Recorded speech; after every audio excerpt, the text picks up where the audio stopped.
Hey Journey Buddies, thanks for joining me again today. We're going to work on the pecs. These are the muscles that are in the chest area, and we use them a lot for things like chaturanga and planks, and it's really important that you have strong pecs, especially as you progress in age, because they'll help you if you end up on the floor and you hadn't intended to end up on the floor. They'll help push you back up and get you at least as far up off the floor as you need to maybe call for help. So this is an important area to strengthen, and it's also an important area to stretch, because if the pecs get super tight, you can end up with kind of rounded shoulders, so we want to keep the shoulders nice and open. So the first thing we'll do is a bicep tendon stretch, and I'm going to turn to the side so that you can see what I'm doing. You're going to take your hands as high up behind you as you can. So that might mean your hands don't go up very far, and that's okay. Just go where they can go. If your fingers can't connect, that's fine. Just press the backs of your hands into your back. You'll sit up nice, straight, and tall, and pull the elbows to the wall behind you.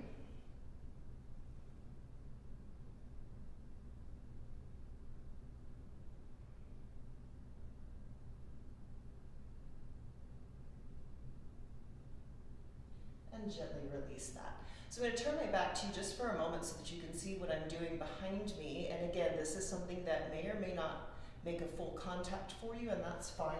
We're going to do a namaskar behind the back. So you're just going to try to get your palms together behind your back. Pull your elbows back.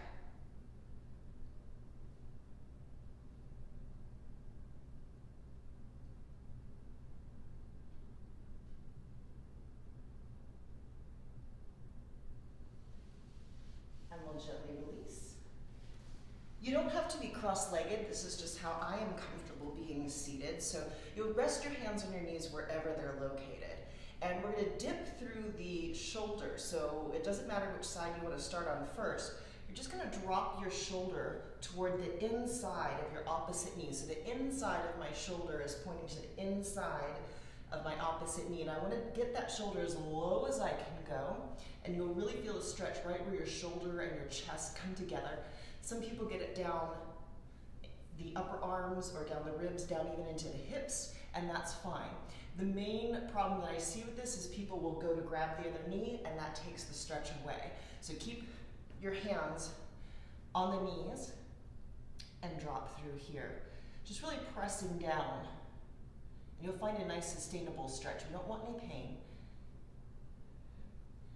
And we'll take it to the other side, whatever's opposite of what you just did. So the same thing, it's kind of going down and in, like you're trying to kiss the inside of your shoulder to the inside of your opposite knee. And again, we want you to leave your hand on their corresponding knees.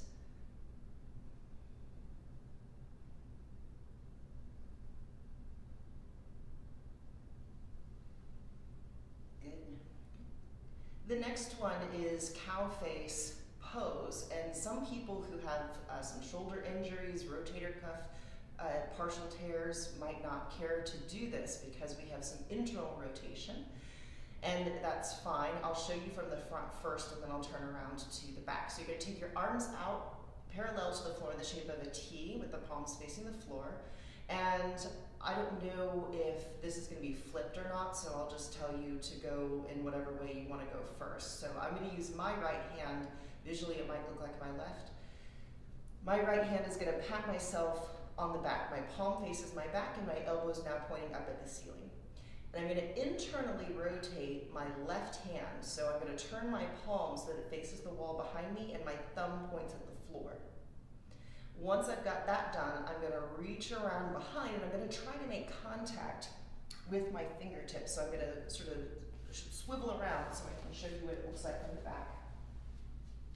Just like this. Now, if you can't reach, you might end up right here. That's okay. Just wherever you do land, pull your elbows to the wall behind you, and you'll find that nice open pec stretch.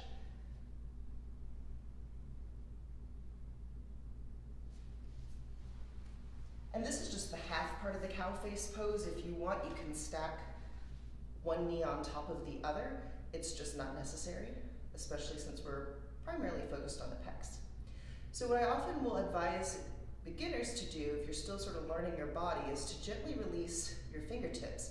Get your right hand, or in this case it was your upper hand, my right hand, to stabilize your shoulder that's internally rotated, and just really slowly extend it back out. No sudden movements when you've got that internal rotation. So we'll change sides. For me, that means my left hand is going to be patting myself on the back with my palm facing my back and my elbow pointed up at the ceiling. My right hand will be extended, and I'll turn my thumb to point at the floor. This means my palm will face the wall behind me. I'll swing it around and see if I can't get some contact with the fingertips. It's really, really, really common, if you can do it on one side, to not be able to do it on the other side, and that's true for me. My fingertips sometimes just barely brush each other, but I can't grab hold. So you might also like to use a yoga strap, and that kind of gives your hand something to work up towards. So as you start to find space, you can sort of creep your hand up along the strap. Good, and again, you're just gonna let your top hand, in this case my left hand, stabilize the internal rotated shoulder and release it out. So another thing that really gets the pecs for me, it's more of a shoulder stretch and for a lot of people, but when I get super tight in the pecs, if that's an area that we've been working in classes, I find that Tibetan table is really a good stretch for the pecs, and not everyone's shoulders, wrists, or elbows will appreciate this. There's really not much way to modify Tibetan table when you're trying to isolate through the pecs, so if you need to, you can just skip this, or just be ginger and go slowly and make sure you're stopping before you experience pain. So I've got my fingertips pointed at my hips, I've got my feet flat to the floor, the knees pointed at the ceiling, and I'm going to push into my heels, lift up my hips, bring my torso as parallel to the floor as I can, and I'm going to straighten my elbows. Now the thing to remember here is not to drop your head back. You've got some really major arteries back there that you don't want to stop, and you'll get quite lightheaded quite quickly, and you might not be able to catch yourself in time, and you don't want to go down when you're in Tibetan table. And we'll just gently release the hips to the floor. A variation on this theme is wheel pose, and this really is not available to anyone who has shoulder problems, because there's lots of different positions the shoulders are going to be in. There's some movement that can make them vulnerable.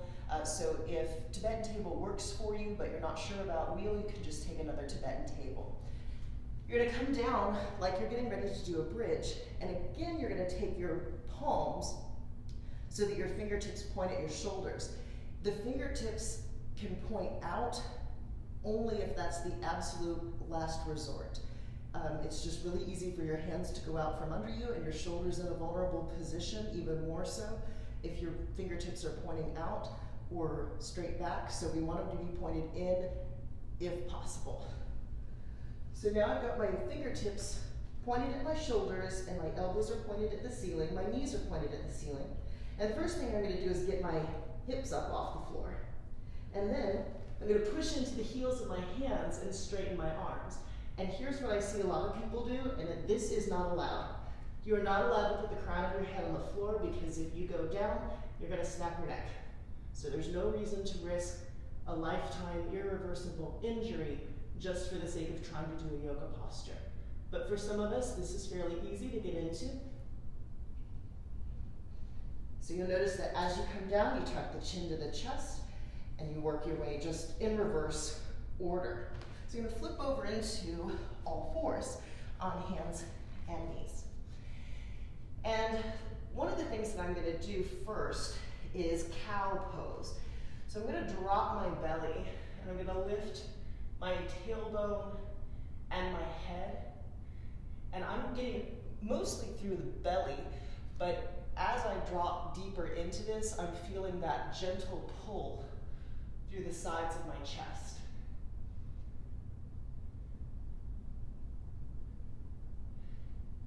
You can also take this into extended puppy. This is a good alternative, by the way, to downward facing dog if you have vertigo.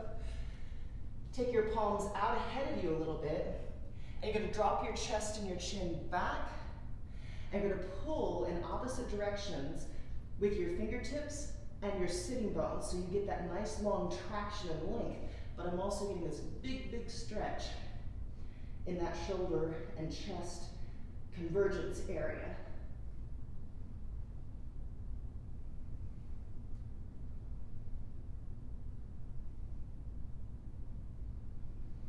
And then once I've had enough, I'll walk it back in to all fours. So I'm going to turn back around so that you can see this. We do threaded needles with the arms, and that gets us in the rhomboids and all the muscles that are kind of between the shoulder blades and the spine. But you can also reverse it so that you're really focusing in on the pecs, and it just feels kind of awkward, and there's lots of lefts and rights. So again, sometimes YouTube flips the image and I can't control that or change it. So I'll be giving you the cues from the sides that I'm working on. You do you. Doesn't matter which side you start on, really. So I'm going to start on my right side. I'm going to walk my right hand away from me, and I'm going to turn my head to the left, and I'm going to drop my right shoulder. And if I can get my right shoulder on the floor, then I can set my right ear down. If you cannot touch your shoulder to the floor, do not set your ear down, because there's a temptation to sort of let some body weight rest into your head and neck. And you're going to be in a bad, bad position. You do not want to snap any tendons or cause any kind of injury to your neck. So if the shoulder doesn't come down, the ear doesn't come down. Shoulder always goes first, then the ear.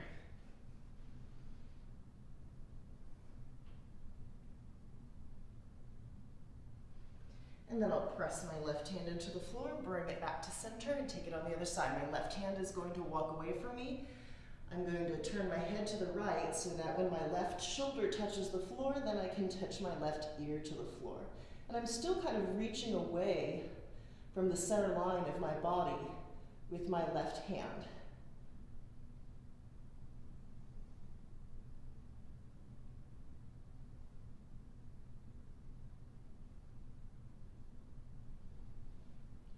And then you'll press yourself up and to center. So I'm going to come to standing now. We're going to work with the wall.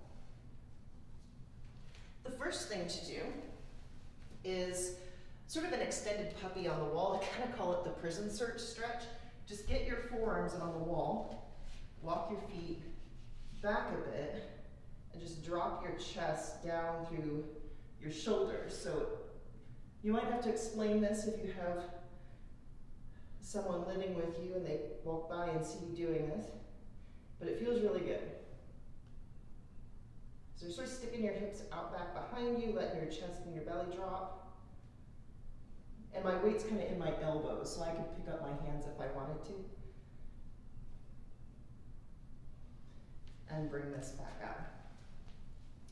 The final stretch for your pecs, I know you can't see my face here very well, but you're going to take yourself to the wall, take one hand out, and then you're just going to turn away from your hand. So for me, my left arm is on the wall, so I turned to the right. So my left hip and shoulder are on the wall, my left ankle's out a little bit from the wall, but my right shoulder and my right hip are facing away. So my shoulders are kind of now perpendicular to my arm.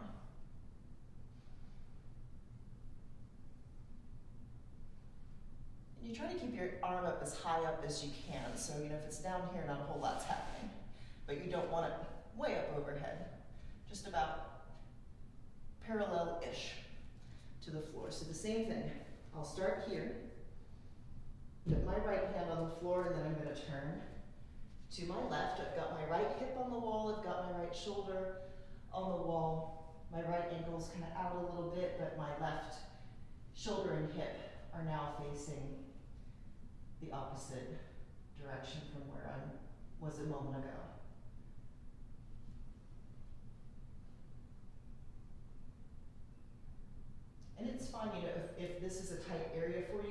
far as you can go, that's okay. Or if it needs to be down here and you start to work your way up a little bit, that's just fine.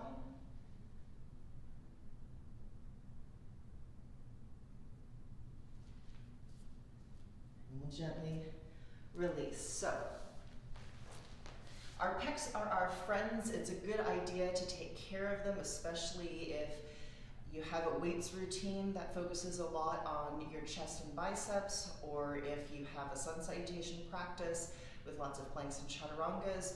You'll really need your strong pecs to also be flexible so that you don't lose range of motion and you keep a nice posture. You don't want your strong pecs to pull your shoulders inward. So we need strength as much as we need flexibility.